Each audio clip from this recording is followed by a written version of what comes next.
Hello guys, for today's video gagawa tayo ng paste para pantapal dito sa mga pagitan.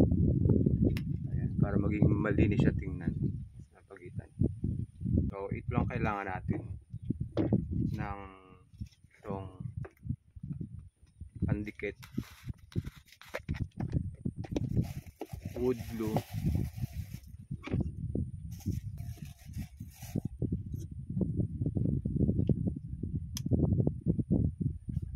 tapos itong alikabok ng coconut shell, yung dust niya. Paghalo lang natin.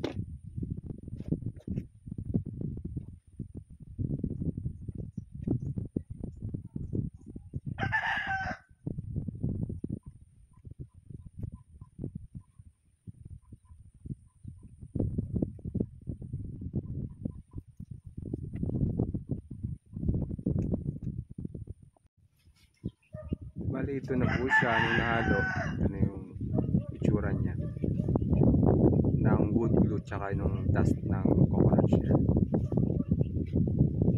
Ito yung tatapal natin sa mga pagitan ng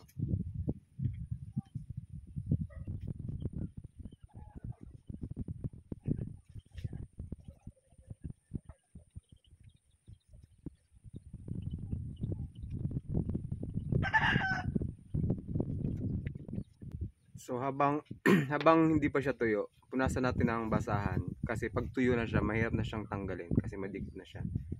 Kaya punasan natin. Ganyan po.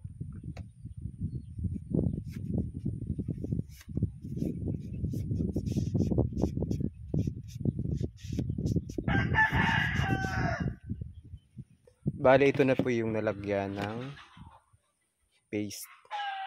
Tapos ito naman yung hindi. May pagkakaiba talaga siya. Mas malinis siyang tingnan kumpara dito sa walang paste na nilagay. So ayun po, hanggang sa muli. Bye bye.